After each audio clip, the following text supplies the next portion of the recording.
Hi!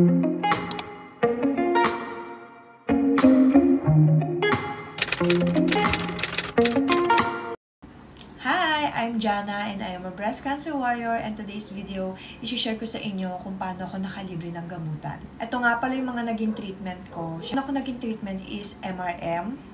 So, bali, naoperahan na ako, natanggalan na ako ng buong left breast. And after 1 month ng pagpapagaling, ayan, nagsimula na yung chemotherapy ko. So, inayos ko na yung okay na ako, yung okay na yung opera ko, inayos ko na yung mga kailangan kong ayusin, requirements, mga result para makapag-chemotherapy ako. Dahil kapag meron tayong sakit na cancer, araw-araw, napaka-importante ng araw, napakabilis, kaya dapat maayos na agad. Kung ano yung sasabihin ng onco or ng doktor nyo, dapat gawin na din agad. Kasi alam nyo yung napaka-importante ng bawat araw kapag meron tayong sakit na cancer. And ayun, na-operan pala ako sa private hospital, kaya hindi ko na rin i-share yun. Ang i-share ko ngayon is yung sa public hospital. Bale, naghanap talaga ako nun. Nung una, hindi ko alam na may public hospital na makakalibre ng gamutan. Then, nung na-diagnose ako, sa private pa ako nagpa-check up noon. Core needle biopsy muna bago operasyon. So, dun na-confirm na invasive ductal carcinoma yung naging sakit ko, which is malignant yung bukol na nakita sa breast ko. And after nun, na-operahan ako, tapos biopsy ulit.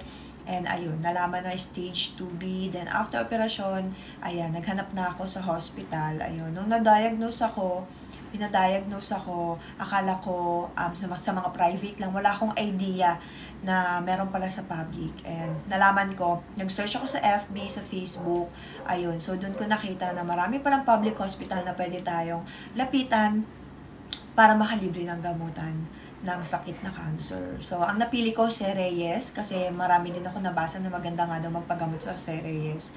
And halos, yung mga gamot is available. Dahil katabi din yung Jose Reyes is DOH.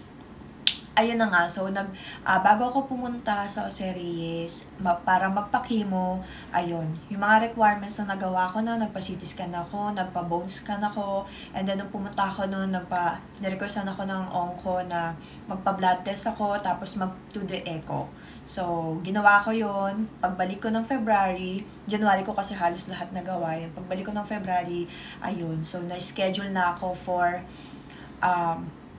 pagbalik ko ng January last week ata yun, na-schedule na ako February 5, my first chemotherapy. So, dapat kasi kompleto lahat ng requirements, mga CT scan, mga result, bago magpa-chemo para monitoring din and may idea din si onco bago simulan yung first chemotherapy. Lalo na to the echo kasi may side effect nga daw sa puso yung chemotherapy.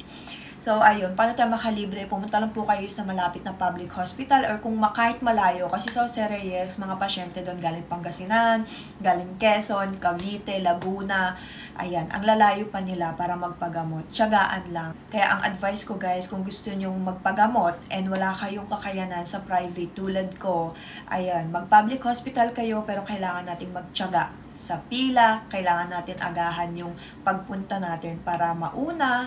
And kailangan natin yun, magtiyaga, maghintay. Kasi kapag chemotherapy days, kailangan 5:30, 6 AM nandun ka na, and then makikimo ka lang mga 11 or 12. Dahil may mga process pang kailangan. So, yung naging, paano ba makalibre? Ayun, pumunta lang kayo sa public, itanong nyo kung ano yung mga process. Kasi sa Jose Reyes, kailangan asikasuhin yung PhilHealth. Ako, nagbabayad ako ng PhilHealth monthly. Volunteer na kasi wala na akong trabaho, nag-resign na ako, so nagbabayad ako 500 monthly. So inaayos ko yung nagbabayad ako online, tapos aayusin ko yung PhilHealth sa loob mismo ng hospital para makakuha ng routing slip. Ayun. So pagkapunta nyo sa Jose Reyes, kung gusto nyo dun magpa-check up, every Thursday, 7 AM to 10 AM, new patient. And then, magdala lang kayo ng, ito yung mga requirements, referral letter, and mga result ng laboratory, ng mga CT scan, mga ganun. Basta lahat ng result dalhin nyo. And then, sasabihin na rin ni onco kung ano yung next step nyo. Ayun, ang unang kailangan gawin is, ayun, dapat updated yung PhilHealth nyo para asikasuhin nyo yung PhilHealth and makakakuha kayo ng routing slip. Same with radiation. PhilHealth din yung aasikasuhin nyo para makalibre din kayo sa radiation. Yung sa chemotherapy ko, wala ko halos binayaran, talagang wala. And bumibili lang ako ng gamot nung carboplatin ko sa labas kasi out of stock madalas that time. Pero yung mga available na gamot ko like docetaxel tsaka trastuzumab, dahil HER2 positive ako, nakakalibre ako doon, nakakakuha ako doon. Wala talaga kaming binabayaran. And maski doctor's fee, wala. So, tiyagaan lang talaga. And nung radiation ko, 15 session, yung bill ko noon 60,000, pero wala rin akong binayaran and wala rin akong binayaran sa doctor's fee. Lahat wala. Basta ipaprocess mo lang siya sa PhilHealth doon mismo sa loob ng Jose Reyes na hospital.